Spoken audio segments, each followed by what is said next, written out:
नहि ज्ञानेन सदृशं पवित्रमिह विद्यते।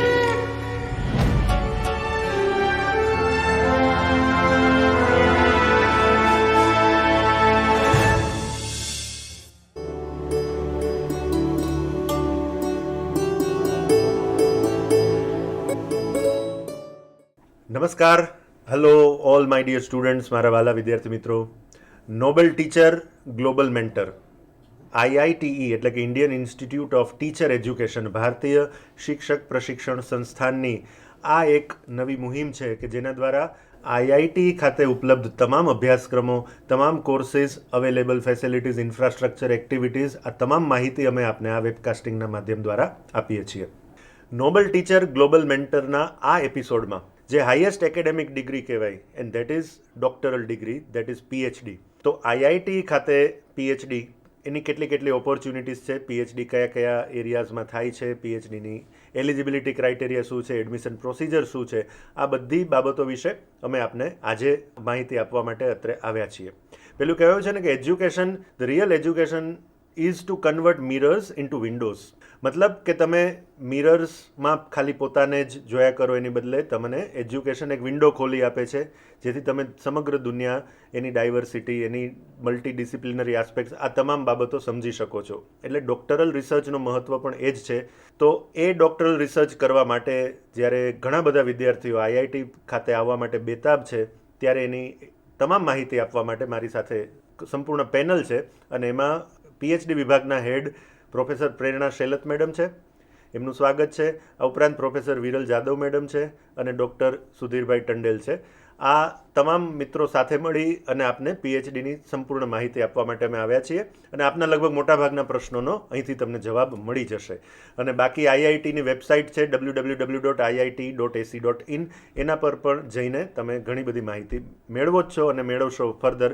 તો PhD, જેને મેં થોડી વાર પહેલાં કીધું કે જે એજ્યુકેશન એકેડેમિક્સમાં જે પિનેકલ પર હોય, ટોચ પર હોય, એ ડિગ્રી છે. એટલે એ PhD IIT ખાતે કરવું શા માટે વિશેષ છે? આમ તો ઘણી બધી યુનિવર્સિટીઝ છે, પણ IIT, આ ટીચર્સ યુનિવર્સિટી ખાતે PhD કેમ વિશેષ છે અને PhD શું છે, એની સંપૂર્ણ પ્રોસિજર શું છે, એની પ્રાથમિક માહિતી આપણને પ્રેરણા શેલત મેડમ આપશે. જી મેહુલ સર, જેમ આપે વાત કરી કે હાયર એજ્યુકેશનની હાઈએસ્ટ ડિગ્રી એટલે ડૉક્ટર ઓફ ફિલોસોફી, જ્યાં રિસર્ચર એ પોતાની જે રિસર્ચ છે એ થીસિસના ફોર્મમાં મૂકે છે અને આ જે થીસિસ છે એ બીજા રિસર્ચર માટે એન્ટી થીસિસ થાય છે. અને આ રીતે આખા વિશ્વમાં રિસર્ચને એક પ્રાવધાન મળે છે અને એ દ્વારા રિસર્ચર પોતે ડિફેન્સ આપે છે. એટલા માટે જ એને યથાર્થ નામ આપ્યું છે ડૉક્ટર ઓફ ફિલોસોફી. એટલે એ જે રિસર્ચર જે છે એને આપણે ડૉક્ટરેટ ડિગ્રી આપીએ છીએ અને એને નામકરણ કરીએ છીએ ડૉક્ટર ઓફ ફિલોસોફી. એનું કોઈ પણ વિષય લઈને એ સંશોધન કરે, જે પણ સંશોધન કરે છે એમાં એટલો બધો પ્રોફિશિયન્ટ હોય છે કે એવી રીતે મૂકીએ કે જ્યાં રિસર્ચર પાસે દરેક પ્રકારના ડિફેન્સ. અને એટલા માટે જ અંતે જ્યારે PhD સબમિટ થાય છે, થીસિસ સબમિટ થાય છે, ત્યારે જે તે રિસર્ચરે ઓપન ડિફેન્સ વાયવા આપવાનો હોય છે, જેને આપણે એનું મૂલ્યાંકન કરીએ છીએ. તે એવું નથી કહેતા કે એની examination, it is in the form of viva voce, wherein the student gives open and closed defense in front of public, wherein the researcher puts whatever he wants to put in the form of research, and that itself is the beauty of doctoral degree in the subject wherein we are offering is education. એટલે દોસ્તો, research શબ્દ જ એવો છે કે research એક એવી વસ્તુ છે, એવી બાબત છે કે જે દુનિયાને પ્રગતિના પંથે લઈ જાય છે. અને આપણે આજે જે કાંઈ વેબકાસ્ટિંગના માધ્યમથી મળ્યા છીએ એ પણ કોઈ ને કોઈ વ્યક્તિએ કરેલ રિસર્ચનું જ આ પરિણામ છે. રિસર્ચ અલગ અલગ લેવલ પર થતા હોય છે, ઇન્ડસ્ટ્રીયલ રિસર્ચ પણ થતું હોય છે, પણ આપણે જે ડિગ્રી માટે એકેડેમિક રિસર્ચની વાત કરીએ છીએ. અને IIT ખાતે જો તમને PhD કરવું છે, PhD કરવામાં રસ છે, તો એનું એડમિશન પ્રક્રિયા શું છે એ વિશે હું વિનંતી કરીશ પ્રોફેસર વિરલ જાદવ મેડમને કે આપણને પ્રાથમિક માહિતી આપે. જી સર, PhD આ વર્ષથી ગવર્મેન્ટ ઓફ ગુજરાતે GCASના પોર્ટલ પર રજિસ્ટ્રેશન કમ્પલસરી કર્યું છે. એટલે એ પ્રોસેસ અહીં પણ ફોલો કરવાની થશે. જે વિદ્યાર્થીઓને PhDમાં એડમિશન લેવાની ઈચ્છા હોય એમણે GCASના પોર્ટલ પર રજિસ્ટ્રેશન કરવાનું થશે. ત્યારબાદ CUET અને આઈઆઈટી દ્વારા I3T એન્ટ્રન્સ એક્ઝામ લેવામાં આવે છે. એ એક્ઝામ પાસ કરી અને તેનું મેરિટ કાઉન્ટ કરવામાં આવશે. આ ઉપરાંત PhDની જે એડમિશન પ્રોસેસ છે એમાં 2 મહત્ત્વના પાસા છે, ગ્રુપ ડિસ્કશન અને પર્સનલ ઇન્ટરવ્યૂ. ગ્રુપ ડિસ્કશન અંતર્ગત એટલે એક વખત એમની જે I3Tની એક્ઝામ કમ્પ્લીટ થઈ જાય એ પછી દરેક ઉમેદવારને ગ્રુપ ડિસ્કશન અને પર્સનલ ઇન્ટરવ્યૂ માટે આઈઆઈટી ખાતે બોલાવવામાં આવે છે, જ્યાં સૌપ્રથમ ગ્રુપ ડિસ્કશન આયોજિત થાય છે, જેમાં દરેક જેટલા પણ ઉમેદવાર છે એમને એક ચીટ દ્વારા ટૉપિક આપવામાં આવે છે અને એ લોકો બાઉલમાંથી ચીટ પસંદ કરી અને એમને જે ટૉપિક મળે એ ટૉપિક ઉપર પોતાની વાત રજૂ કરે છે અને જે બીજા પાર્ટિસિપન્ટ્સ છે એ લોકો એમાં આગળ ચર્ચા કરી અને પોતાની વાત રજૂ કરે છે. આ ગ્રુપ ડિસ્કશન થયું અને ત્યારબાદ બીજો તબક્કો છે પર્સનલ ઇન્ટરવ્યૂનો. તો પર્સનલ ઇન્ટરવ્યૂ પહેલાં જેટલા પણ ઉમેદવાર છે એમને કોઈ એક રિસર્ચ આધારિત ટૉપિક પસંદ કરી અને એક રિસર્ચ પ્રપોઝલ તૈયાર કરવાનું કહેવામાં આવે છે અને જ્યારે લોકો પર્સનલ ઇન્ટરવ્યૂમાં આવે છે ત્યારે એ એમનું જે પ્રપોઝલનું છે એ લઈને આવતા હોય છે અને ત્યારબાદ જે બેઝિક રિસર્ચ છે તો એ રિસર્ચ અને રિસર્ચ આધારિત એમની કેટલી ઊંડી સમજ છે તેની ચકાસણી એ પર્સનલ ઇન્ટરવ્યૂ દ્વારા થતી હોય છે.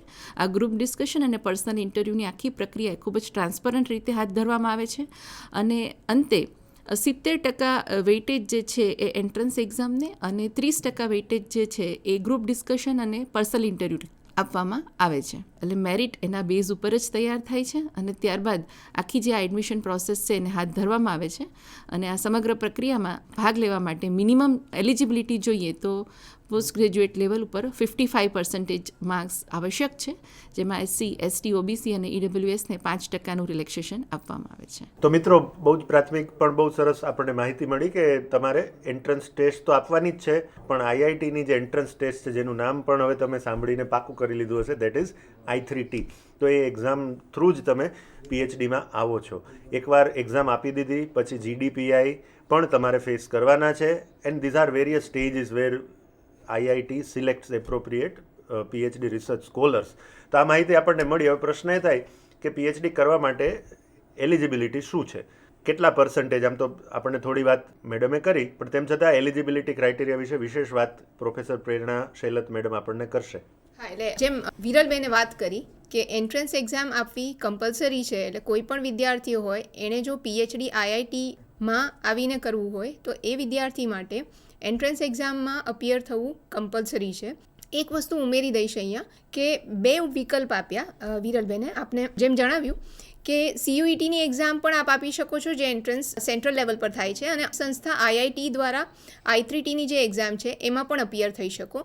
હવે વિદ્યાર્થી મિત્રો માટે 2 વિકલ્પ ખુલ્લા છે, આઈધર CUET ઓર I3T, અને એના જે મેડમે કીધું કે 70% weightage for theory exam and 30% for GDPI, which actually takes care of whether the aspirant is having research aptitude or not. એટલે રિસર્ચરનું રિસર્ચ એપ્ટિટ્યૂડ અમે ચકાસીએ છીએ અને એ દ્વારા એમને એડમિશન આપીએ છીએ. અને વધુમાં 55% eligibility for giving entrance exam, but જે પણ આપણા નેશનલ લેવલ અને સ્ટેટ લેવલના નોર્મ્સ છે for all the reserved categories as well as PWD candidates એ અમે ફોલો કરીએ છીએ along with ex servicemen.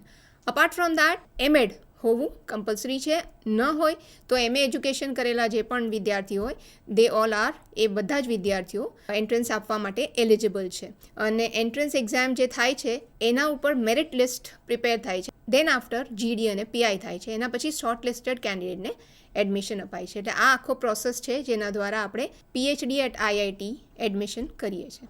Okay, તો એ આપણને ઇન્ફોર્મેશન મળી ગઈ એલિજિબિલિટી ક્રાઇટેરિયાની, how to get enter into PhD. પ્રશ્ન એ થાય કે PhDનું લગભગ ડ્યુરેશન કેટલું હોય છે? કારણ કે બાકી બધી ડિગ્રીઝમાં ડ્યુરેશન ફિક્સ હોય છે, તો શું IITના PhDનું ડ્યુરેશન ફિક્સ છે કે એમાં કંઈક ફ્લેક્સિબિલિટી છે? અને મીડિયમ ઓફ ઇન્સ્ટ્રક્શન શું છે? કઈ લેંગ્વેજમાં થીસીસ લખવી? તો આ માહિતી 1 by 1 આપણને વિરલ મેડમ અને સુધીર સર આપશે તો એવી વિનંતી કરીશ.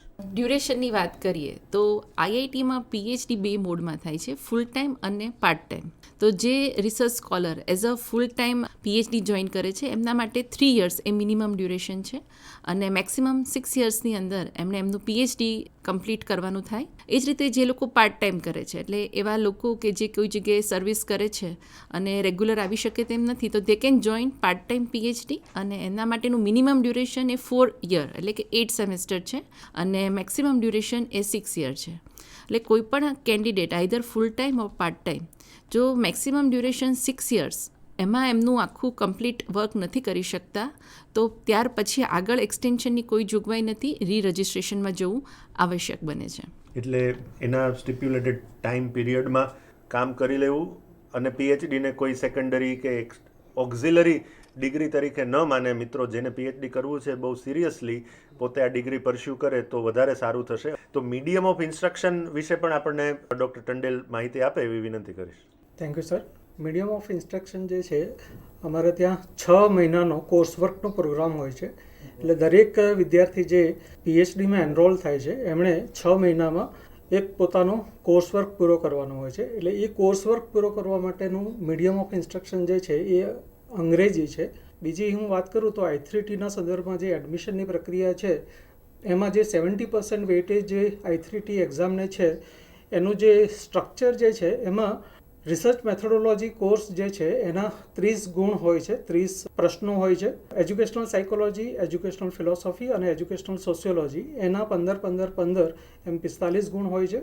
બાકીના 15 ગુણ જે છે એ હાયર એજ્યુકેશનના અને બાકીના 30 ગુણ જે છે એ જનરલ નોલેજ અને રિઝનિંગ એબિલિટીના હોય છે. તો આમની અમારી I3Tની કસોટી હોય છે અને આ ક્ષેત્રોમાં જો તમે પોતાનું પારંગતતા મેળવો અને સારી એવી તૈયારી કરીને જો I3Tની પરીક્ષા આપો તો તમે એમાંથી ઉત્તીર્ણ થવાના ચાન્સીસ પણ વધારે હોય છે. એમ જુઓ તો I3T પરીક્ષાનું જે લેવલ જે છે એ નેટ અને જીસેટના સમકક્ષનું જ લેવલ છે અને સ્ક્રુટિની જે છે બહુ એનું લેવલ પણ અમે જે છે એ ઉચ્ચ જ રાખ્યું છે. દોસ્તો, આપણે ઘણા બધા વર્ષોથી કરિયર કાઉન્સેલિંગમાં એક શબ્દ સાંભળતા હોઈએ છીએ, ગોલ સેટિંગ. એટલે આપણું ગોલ, આપણું લાઈફ તરફનું ડિરેક્શન નક્કી હોય.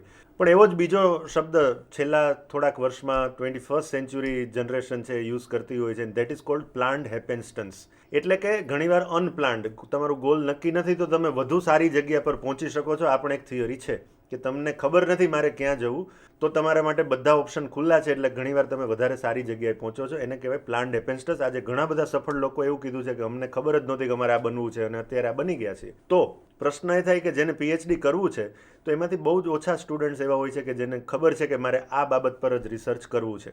મેજર માસ એવો હોય છે કે એને ખબર જ નથી મારે પીએચડી કરવું છે પણ કયા વિષય પર રિસર્ચ કરવું છે એ ક્લિયર નથી. તો એના માટે કેવા કેવા વિષયોમાં આપણા સ્ટુડન્ટ્સ પીએચડી કરે છે, કરાવે છે, કરી શકે છે, ગાઈડ્સ કેવા છે એ વિશે સબ્જેક્ટ્સ ઓફર્ડ ઇન જનરલ આપણને પ્રેરણા મેડમ માહિતી આપશે તો જે એસ્પાયરન્ટ્સ છે એને ખબર પડશે.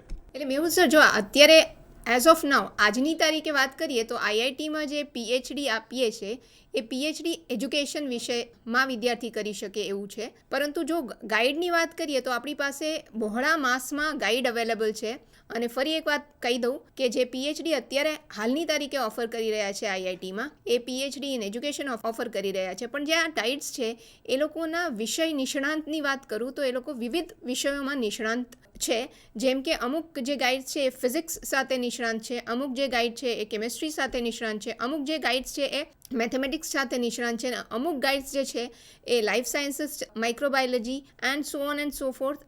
ધીઝ આર ધ એરિયાઝ જ્યાં એમની પ્રોફિશિયન્સી છે. સાથે સાથે અમુક ગાઈડ છે જેની પ્રોફિશિયન્સી બંને છે, એટલે પેડગોજી અને કન્ટેન્ટ બંનેમાં છે. એટલે ફોર એક્ઝામ્પલ કોઈ ગાઈડની વાત કરું તો એ ફિઝિક્સ એજ્યુકેશનમાં પણ ગાઈડ કરી શકે છે, કેમિસ્ટ્રી એજ્યુકેશનમાં પણ ગાઈડ કરી શકે છે, એવી રીતે લાઈફ સાયન્સ એજ્યુકેશનમાં પણ ગાઈડ કરી શકે છે, મેથેમેટિક્સ એજ્યુકેશનમાં પણ ગાઈડ કરી શકે છે ને એમ જ ઇંગ્લિશ એન્ડ એજ્યુકેશનનું ઇન્ટિગ્રેશન કરીને પણ ગાઈડ કરી શકે છે. એન્ડ સ્ટુડન્ટ્સ અહીંયા એક નોંધવા જેવી બાબત એ છે કે એક જ યુનિવર્સિટીમાં તમને આટલા બધા નિષ્ણાંત ગાઈડ્સ મળે, ઓલ ડિફરન્ટ પોસિબિલિટી.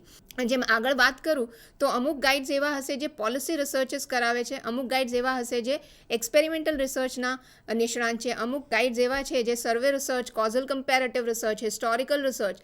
એટલે દરેક ગાઈડની પ્રોફિશિયન્સી જે છે, એરિયા ઓફ રિસર્ચ છે એ ઘણા બધા છે. એટલે જ્યારે આપણે ગાઈડ સિલેક્ટ કરતા હોઈએ છીએ તો સૌથી વધારે મૂંઝવતો પ્રશ્ન એ થાય છે કે મારે ગાઈડ કોને રાખવા. I mean who should be my research supervisor. સૌથી પહેલી વાત જેની સાથે હું કમ્પેટેબલ છું, કેમ કે 4 વર્ષ જો પાર્ટ ટાઈમ હોઉં તો 4 વર્ષ મારે એ રિસર્ચ સુપરવાઇઝર સાથે કમ્પેટેબલ રહેવાનું છે અને ફૂલ ટાઈમ હોઉં તો 3 વર્ષ રહેવાનું છે. કન્ટેન્ટ માસ્ટરી પણ હોવી જોઈએ અને સૌથી મહત્ત્વની વાત એ છે કે મારે જે એરિયામાં રિસર્ચ કરવું છે મારા રિસર્ચ સુપરવાઇઝરનો એ જ એરિયા પ્રોફિશિયન્ટ હોય તો હું એ રિસર્ચ સુપરવાઇઝરને સિલેક્ટ કરું. તો મારું જે થીસિસ છે ને એ એકદમ ગુડ પીસ ઓફ રિસર્ચ થઈને બહાર આવે છે. તો વિદ્યાર્થી મિત્રો, જો તમારે જો આ સિલેક્શન કરવું હોય તો તમારી પાસે ઘણા બધા ગાઈડ્સ અવેલેબલ રહેશે, એમની પ્રોફિશિયન્સી પણ ઘણા બધા વિષયમાં રહેશે. So you have ample of opportunity to select your guides at IIT. Mehulbhai, એટલે મેડમ જે વાત હતી કે ઘણા બધા સ્ટુડન્ટ્સ એવા છે કે જેને રિસર્ચ કરવું છે પણ દે આર નોટ ક્લિયર કે કયા એરિયામાં કરવું, તો ગાઈડ તરફથી કે યુનિવર્સિટી તરફથી એને ગાઈડન્સ આપવામાં આવે છે ખરું? જી મેહુલ સર, એટલે આપણે જેવા વિદ્યાર્થીઓને એડમિશન આપીએ છીએ એના પછી 1 વીક પછી તરત જ એમનું ઓરિએન્ટેશન એટલે ઇન્ડક્શન પ્રોગ્રામ થાય છે, જેમાં આપણે વિવિધ જે ગાઈડ્સ છે એમના જે રિસર્ચ એરિયા છે એ વિદ્યાર્થીઓને જણાવતા હોઈએ છીએ. અને એ આપ્યા બાદ એટલે જેટલા પણ ગાઈડ્સ છે એ દરેક ગાઈડ જેટલા પણ એડમિટેડ સ્ટુડન્ટ્સ છે એમની સાથે ઇન્ટરેક્શન કરશે અને એ ઇન્ટરેક્શનમાં પોતાના રિસર્ચ એરિયા વિશે વાત કરશે કે આ રિસર્ચ એરિયા એ મારો રિસર્ચ એરિયા ઓફ ઇન્ટરેસ્ટ છે. જે સ્ટુડન્ટ્સ ને ગાઈડન્સની જરૂર છે એને ચોક્કસથી મળી રહે છે. હવે PhD એ એટલી મોટી ડિગ્રી છે, આપણું એક સામાજિક જવાબદારી છે રિસર્ચ, કે જેના દ્વારા આપણે સમાજમાં ચેન્જીસ લાવી શકીએ છીએ. તો આ રિસર્ચ કરવા માટે જ્યારે IIT સુસજ્જ હોય, આટલા બધા સ્ટુડન્ટ્સ અને આટલા બધા ગાઈડ્સ હોય, તો એક સ્ટુડન્ટ તરીકે પ્રશ્ન થઈ શકે મારા વાલા વિદ્યાર્થી મિત્રોને કે IIT પાસે રિસોર્સિસ એટલે કે library resources, digital resources, journals, plagiarism softwares, બાકી બધી ઓનલાઈન લાઇબ્રેરીની મેમ્બરશિપ, આ બધું ખરેખર છે, કેટલું છે, શું છે? તો આ વિશે ડૉક્ટર સુધીરભાઈ આપણને માહિતી આપશે તો વધારે ક્લિયર થશે. Thank you sir. IITના રિસોર્સિસની વાત કરીએ તો PhD માટે IIT પાસે એક સારી એવી લાઇબ્રેરી છે કે જેમાં એના રિસોર્સિસ ખાસ કરીને ઇન્ફિડનેટ દ્વારા પ્રોવાઈડ કરવામાં આવતી તમામ પ્રકારની જે જર્નલ્સ છે એ આપણે સબસ્ક્રાઈબ કરેલી છે અને એને વિદ્યાર્થીઓ જે છે એ એક્સેસ કરી શકે છે. એટલે એમાં તમે જેસ્ટો, સ્પ્રિંગરલિંગ, ટેલર એન્ડ ફ્રાન્સિસ આવા જે પણ કંઈક ઇન્ટરનેશનલ પોર્ટલ્સ છે જ્યાં આગળ ઘણી બધી જર્નલ્સ એજ્યુકેશનની અને બીજા અન્ય વિષયોની પણ જે છે એ ઉપલબ્ધ હોય છે, એને વિદ્યાર્થી જે છે એક્સેસ કરી શકે છે. પેડ કોઈ પણ બાબતો હોય, ધારો કે કોઈ આર્ટિકલ હોય કે કોઈ પબ્લિકેશન હોય, તો એને પણ આપણી લાઇબ્રેરી, કારણ કે અન્ય લાઇબ્રેરી સાથે જે છે એના MOUs છે, એટલે એ જે પણ કંઈક પુસ્તક હોય કે મટીરિયલ હોય એને લોન સર્વિસના માધ્યમથી પણ આપણે મેળવી શકીએ છીએ. એટલે આપણી પાસે ઘણા બધા સારા એવા રિસોર્સિસ લાઇબ્રેરીમાં છે અને સાથે સાથે ઘણી બધી બુક્સ પણ રિસર્ચ મેથોડોલોજી અને અન્ય વિષયોની છે, જે એક સૌથી મહત્ત્વનો રિસોર્સ છે. એ સિવાય જો આપણે વાત કરીએ તો આપણી પાસે એનાલિસિસ કરવા માટે જે છે NVivo નામનું સોફ્ટવેર છે. આજકાલ આપણે જોઈએ છે કે ક્વોલિટેટિવ રિસર્ચ એ પણ ખાસ કરીને એજ્યુકેશનમાં ખૂબ જ આગળ વધી રહ્યું છે. તો ત્યારે NVivo એક એવું સોફ્ટવેર છે જે ક્વોલિટેટિવ ડેટાને કઈ રીતે એનાલિસિસ કરવું એ માટેનું ખૂબ જ ઉપયોગી સોફ્ટવેર છે. તો એ સોફ્ટવેર આપણી પાસે લાઇસન્સ વર્ઝન છે અને વિદ્યાર્થી એનો પણ ઉપયોગ કરી શકે છે. ક્વોન્ટિટેટિવ ડેટાનું એનાલિસિસ કરવા માટેના પણ રિસોર્સિસ આપણી પાસે ઉપલબ્ધ થશે. અને એ સિવાય જો આપણે વાત કરીએ તો ઘણા બધા પ્લેટફોર્મ છે કે જેમાં વિદ્યાર્થીઓ જે છે એ પોતે લર્નિંગ કરી શકે છે. એક રિસર્ચર ફોરમ્સ છે કે જેમાં વિદ્યાર્થીઓ જે છે PhD સ્કોલર્સ જે છે એ એકબીજા સાથે ડિસ્કસ કરી અને પોતાની પ્રપોઝલ છે કે પોતાનું કામ જે છે એને આગળ વધારવા માટે એ પ્લેટફોર્મનો પણ ઉપયોગ કરી રહ્યા છે. અને સાથે સાથે હજુ પણ આના સંદર્ભમાં જે છે ઘણી બધી બાબતો જે છે એ IIT નવા નવા પ્રયોગોના સ્વરૂપમાં વિચારી રહી છે. એટલે અન્ય પણ રિસોર્સિસ જે છે એ ઉપલબ્ધ રહેશે. એટલે સ્ટુડન્ટ્સ માહિતી તો મળી ગઈ કે PhD કઈ રીતે એન્ટ્રી મળે અને કઈ રીતે ગાઈડ સિલેક્શન ને કઈ રીતે ડ્યુરેશન, ફી સ્ટ્રક્ચર, આ બધી માહિતી મળી ગઈ. પણ મુખ્ય વાત એ છે કે why to pursue this degree. આ ડિગ્રી આટલી 3 વર્ષ લાઈફના બહુ જ ઇમ્પોર્ટન્ટ 3 યર્સ છે અને એમાંય એજ એવી હોય છે સ્ટુડન્ટ્સની 22-23 પછીની આ એજમાં કરવામાં આવતું, જ્યારે આમ સોશિયલ અને ફેમિલી રિસ્પોન્સિબિલિટીઝ પણ હોય છે, ત્યારે આવા અમૂલ્ય વર્ષો આપતા હોય તો શું એનું એટલું રિવોર્ડ મળે છે ખરું? What are other opportunities after PhD? એ વિશે આપણને ડૉક્ટર જાદવ મેડમ વાત કરશે. જી મેહુલ સર, PhD એટલે આ રિસર્ચની ડિગ્રી છે, જેમ મેડમે કહ્યું હાઈએસ્ટ ડિગ્રી છે. એટલે કોઈ પણ વ્યક્તિને આગળ જો અસિસ્ટન્ટ પ્રોફેસર લેવલ પર જવું છે અને આ રીતે હાયર એજ્યુકેશનમાં ટીચિંગ પ્રોફેશન જોઈન કરવું છે તો PhD ઇઝ અ મસ્ટ. તો ટીચર એજ્યુકેટરમાં એન્ટર થવા માટે પીએચડી ઇન એજ્યુકેશન મસ્ટ છે એ રીતે એમને એક આ ઓપોર્ચ્યુનિટી મળે છે. આ ઉપરાંત જ્યારે વ્યક્તિ પીએચડી કરે છે તો જે રિસર્ચની સ્કિલ્સ એનામાં ડેવલપ થાય છે તો એના આધાર ઉપર એ પોસ્ટ ડોક આગળ પીએચડી પછી કરી શકે છે. આ ઉપરાંત રિસર્ચ આસિસ્ટન્ટ, રિસર્ચ એસોસિએટ તરીકે, ઇવન ડેટા એનાલિસ્ટ તરીકે ઘણી બધી જગ્યાએ રિસર્ચની જે ઇન્સ્ટિટ્યૂટ છે એમાં ખાસ એ લોકો માટે તક રહે છે. જેમ કે અત્યારે પણ આપણે જોઈ રહ્યા છીએ કે દરેક ફિલ્ડને જો બેસ્ટ કરવું હોય તો એમને રિસર્ચર્સની જરૂર પડે છે અને એજ્યુકેશનમાં રિસર્ચ જે છે, રિસર્ચ મેથોડોલોજીનું જે નોલેજ છે એ એમને અન્ય ફિલ્ડમાં પણ એટલું જ મદદરૂપ થતું હોય છે. એટલે એમને વિવિધ આવી રિસર્ચ ઇન્સ્ટિટ્યૂટમાં પણ પોતાનું કેરિયર બનાવવાની ખૂબ સારી તક મળે છે. આમ after PhD there are ample chances કે એ લોકો બહુ સારી રીતે એમનું કેરિયર ડેવલપ કરી શકે છે. અને હવે હું જે થોડી વાર પહેલાં પૂછતો હતો કે આ લાઈફના એક બહુ અમૂલ્ય એક સ્ટેજ હોય છે જ્યારે આપણે પીએચડી કરતા હોઈએ છીએ ત્યારે ફેમિલી રિસ્પોન્સિબિલિટીઝ હોય છે એટલે અર્ન કરવું પણ જરૂરી બનતું હોય છે. એટલે આપણે જોઈએ છીએ કે પીએચડી સ્કોલર સાથે સાથે ફેલોશિપ પણ મેળવતા હોય છે. પછી એ યુનિવર્સિટીની ફેલોશિપ હોય કે કોઈ યુજીસી જેવી બોડીની ફેલોશિપ હોય. તો આઈઆઈટી ખાતે પીએચડી કરતા સ્ટુડન્ટ્સને ફેલોશિપ મળે છે કે કેમ, અને ફેલોશિપ માટે યુનિવર્સિટી તરફથી શું મદદ મળે છે એ વિશે આપણને શૈલત મેડમ વાત કરશે.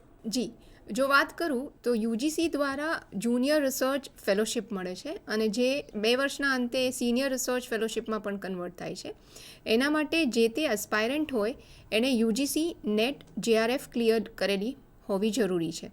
એટલે યુજીસી નેટ જે છે એ અત્યાર સુધી 2 સ્તરે એક્ઝામ લેતી હતી. એક જે પણ યુજીસી નેટમાં અપિયર થાય છે જે તે કેન્ડિડેટ આઈધર લેક્ચરરશિપ માટે અપ્લાય કરે ઓર જે તે વિદ્યાર્થી છે એ જેઆરએફ સાથે લેક્ચરરશિપ માટે અપ્લાય કરે. હવે જો કેન્ડિડેટ છે એ ખાલી જેઆરએફ પાસ કરે તો જે તે કેન્ડિડેટ છે એણે પીએચડીમાં જેઆરએફ મળી શકે, which is enough to do the doctoral work. એટલે ફૂલ ટાઈમ જે સ્કોલર છે એના માટે જે જેઆરએફ યુજીસી આપે છે, જે સ્ટાઇપન્ડ આપે છે, ફેલોશિપ જે આપે છે, દેટ ઇઝ ઇનફ. સાથે સાથે કન્ટિન્જન્સી પણ મળે છે અને સાથે સાથે એચઆરએ પણ મળે છે. હવે યુજીસી જેઆરએફ નેટ પાસ કરે તો આ તો મળે જ છે. હવે એની સાથે સાથે યુજીસી ખાલી નેટ પાસ કરી હોય અને કોઈ કેટેગરીને બિલોંગ કરતા હોય, જેમ કે કોઈ વિદ્યાર્થી છે એ એસસી કેન્ડિડેટ છે, કોઈ વિદ્યાર્થી છે એ ઓબીસી કેન્ડિડેટ છે, કોઈ વિદ્યાર્થી છે એ એસટી કેન્ડિડેટ છે, તો યુજીસી જે છે આપણું યુનિવર્સિટી ગ્રાન્ટ કમિશન છે એ વિદ્યાર્થીઓને બહુ જ સારી ફેલોશિપ આવે છે જે તે કેટેગરી વાઇઝ. એટલે national fellowship for scheduled caste, national fellowship for STs, national fellowship for OBC એ પણ મળે છે. અને સાથે સાથે ફ્રેન્ડ્સ, એક જાણવા જેવી વસ્તુ એ છે કે જો સિંગલ ગર્લ ચાઇલ્ડ હોય તો વિમેન એમ્પાવરમેન્ટની જે આપણે વાત જાણી છે એ વિમેન એમ્પાવરમેન્ટ માટે UGC single girl child fellowship પણ આપે છે.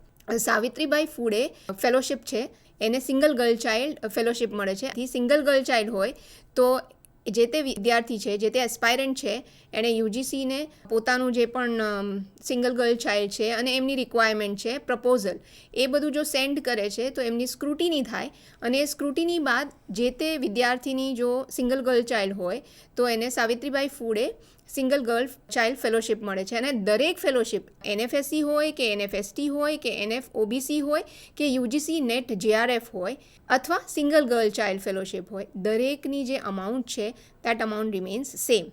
એટલે 32,000 અને જેમ જેમ આગળ રિવિઝન આવે છે એમ રિવાઇઝડ પણ થાય છે એ અમાઉન્ટ, અને એ જે તે અમાઉન્ટ છે એ જે તે વિદ્યાર્થીના અકાઉન્ટમાં ડિરેક્ટલી જમા થાય છે. એને કન્ટિન્જન્સી પણ સારી એવી અમાઉન્ટ મળે છે. દેટ મીન્સ જે રિસોર્સિસની આપણે વાત કરતા હતા આગળ, કદાચ રિસોર્સિસ જે અવેલેબલ છે એ એમને પૂરતા ન લાગે તો જે તે વિદ્યાર્થી પોતે પણ રિસોર્સિસ અવેલેબલ કરી શકે છે with the help of the contingency which UGC provides. હવે એની સાથે કેસીજી એટલે ગુજરાત સ્ટેટના જે પીએચડી કરતા વિદ્યાર્થી છે એ વિદ્યાર્થીઓને પણ કેસીજી ફેલોશિપ આપે છે. અને હું પ્રાઉડલી કહીશ કે અમારા ત્યાંથી જેટલી વાર જે વિદ્યાર્થીઓએ કેસીજીની ફેલોશિપ માટે અપ્લાય કર્યું છે દરેક વિદ્યાર્થીને એ ફેલોશિપ મળી છે. અને અમારી એક વિદ્યાર્થીની કેસીજીની ફેલોશિપ મળી હતી, એના બાદ એને યુજીસી એનએફએસસી ફેલોશિપ મળી. એટલે સ્ટેટ લેવલની ફેલોશિપ જે મળતી હતી એનાથી એ અપગ્રેડ થઈ અને યુનિવર્સિટી એટલે સેન્ટ્રલ લેવલની ફેલોશિપ એમણે લીધી.